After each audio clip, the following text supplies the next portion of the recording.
Hai, morning everyone. Perkenalkan, nama saya Anindya Dewi.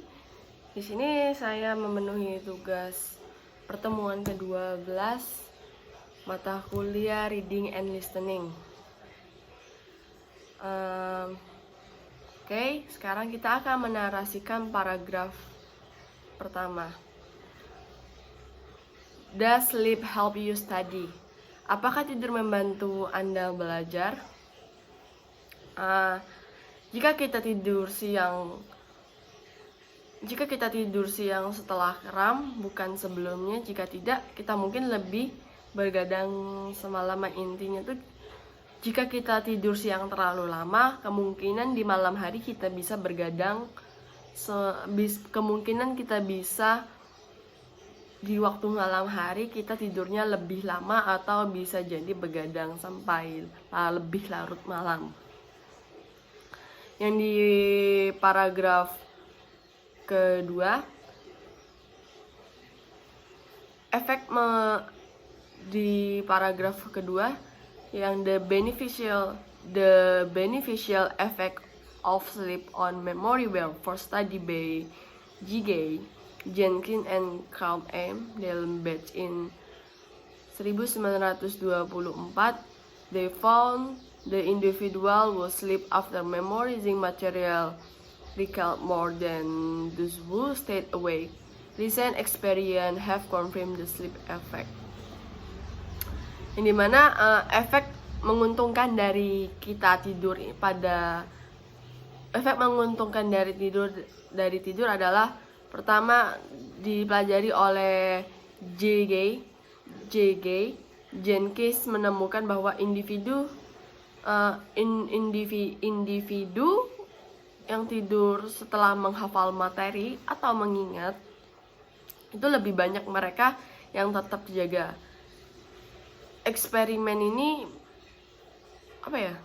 Eksperimen terbaru telah mengonfirmasi efek tidur ini bisa meningkatkan efektivitas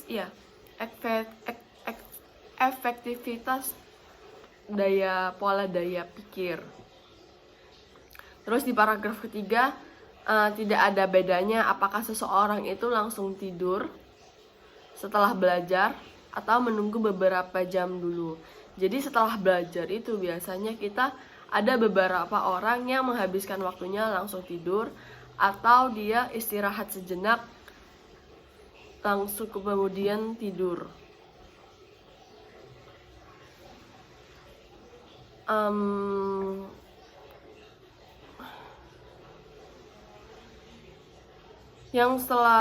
Jadi dalam sebuah studi psikolog dalam buku Brooke Ekstrand dan yang lainnya di dalam University of Colorado, ada 3 kelompok yang mempelajari tugas kata. Satu kelompok itu dia tidur selama 7 jam. Yang kedua, yang lain tetap terjaga selama 7 jam. Yang ketiga, ada kelompok tetap terjaga selama 14 jam penuh. Jadi semua individu dalam ingatannya itu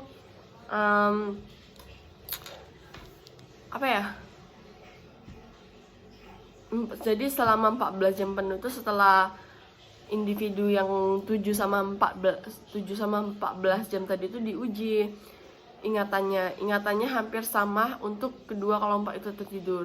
Tapi dari kedua kelompok itu sama-sama memiliki ingatan yang terjaga. Nah, mimpi atau sleepwalking. Ini yang ke paragraf keempat, pendekatan orang yang suka menunda atau tidur sebelum belajar. Jadi tidur sebelum belajar itu, kalau di paragraf keempat ini disebutkan tidak akan membantu ingatan sama sekali. Faktanya, tidur singkat sesaat sebelum belajar itu dapat secara serius. Jadi tidur sebelum belajar itu kita tuh bisa mengalami kelupaan atau kurang memahami materi. Kurang memahami materi yang disebut ekstran sebagai efek sebelum tidur. Dalam contoh sehari-hari itu contohnya Seseorang itu dibangunkan di tengah malam, pas kita lagi istirahat malam, ada yang nelfon, halo, gini. Jadi kita tuh efeknya kebangun kan ya, kebangun, terus pas kita besok pagi mau mengingat atau menyampaikannya itu lupa. Semalam ada yang nelfon gini. Tapi kayaknya aku lupa deh apa aja sih pembahasannya, apa aja sih topiknya. Nah, itu efek tidur sebelum efek tidur tidur sebelum belajar atau efek sebelum tidur juga dapat menjelaskan seseorang itu melumpuhkan mimpi. Misal nih kita efek pas mau belajar gini, terus kita tidur kan, terus kita yang malam ini tidur, kita lupa apa ya mimpi kita semalam, kayak kayaknya aku lupa deh gini. Alright, jadi kita tuh intinya di paragraf kelima disebutin tidak perlu banyak tidur sebelumnya untuk mengganggu memori. Dalam eksperimen ekstern lainnya, subjek tidur selama jangka waktu tertentu dibangunkan dan diberi daftar materi untuk dihafal. Jadi kita tuh sebelum eksperimen ekstern itu diberikan subjek tidur selama jangka waktu tertentu dan dibangunkan. Para peneliti memastikan subjek terjaga sebelum mereka menempatkan mereka melalui langkah menghafal. Mereka subjek diuji 4 jam kemudian untuk mengingat. Jadi mereka ini dikasih waktu batas jam tidur tertentu. Jadi mereka tuh tidur terus jadi mereka tuh menghafal dulu, terus dikasih waktu jam tidur tertentu. Terus setelah dari 4 jam mereka tertidur, mereka akan dibangunkan dan mengingat apa aja sih yang mereka hafal tadi sebelum mereka melakukan aktivitas tidur. Terus ada ekstra yang menemukan bahwa tidur selama 30 menit atau 1 jam. Yang pertama ada 30 menit, 1 jam, 2 jam, dan 4 jam. Secara signifikan merusak memori. Jadi kita tidur selama 30 menit, 1 jam, 2 jam itu dapat merusak memori. Pantas sering lupa. Tidurnya cuma sebentar. Jika siswa dibangunkan 2 hingga 4 jam sebelum belajar, ingatan mereka tidak lagi terpengaruh oleh tidur.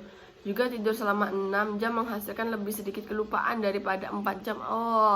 Jadi kita tuh ideal tidur itu kalau di artikel ini disebutkan kita tuh yang bagus tuh 6 jam. Itu mengurangi kelupaan dan menghasilkan sedikit kelupaan dari 4 jam atau kurang tidur sebelumnya. Tahapan tidur menurut peneliti berusaha mencari tahu apakah berbagai tahap tidur mempengaruhi memori. Menurut fase rapid eye movement atau yang disebut REM ditandai dengan sistem saraf pusat yang aktif dengan peningkatan denyut jantung. Denyut jantung kita tuh diperiksa terus sama denyut jantung, sistem saraf pusat kita, terus suhu otak. Dalam 4 tahap tidur non-REM, tubuh itu secara rileks dengan fungsi pernapasan dan peredaran darah yang lamban dan teratur. Tahapan tidur ini tampaknya tidak menjadi masalah. Biasanya, ketika peneliti membangunkan si subjek itu dalam berbagai fase tidur, mereka tidak menemukan perbedaan memori. 8 hormon mungkin menjadi salah satu penyebab efek visual sleep atau peneliti Leon Wiseman, Josephine, dan Ismail Karanka antara lain menemukan bahwa tidur meningkatkan pelepasan hormon yang disebut somatotropin atau tingkat hormon. Nah, hormon itu naik dengan cepat dalam waktu 30 menit setelah seseorang tertidur dan tetap terjaga selama paruh pertama malam. Terus selama 1,5 tahun terakhir, saya telah peneliti ini mempelajari bagaimana somatotropin itu mempengaruhi tikus laboratorium. Jadi mereka nih menguji somatotropin itu di tikus lab yang belajar membedakan antara lorong hitam dan lorong putih dalam labirin. Terus si tikus putih itu disuntik dengan hormon berbagai waktu sebelum dan sesudah penelitian. Kemudian mereka mengukur kehilangan memori 4 minggu kemudian. Ketika somatotropin itu disuntikan setelah 5 menit ke tikus itu, hormon yang disuntikan itu 90 menit tidak ada perbedaan daya ingat yang signifikan.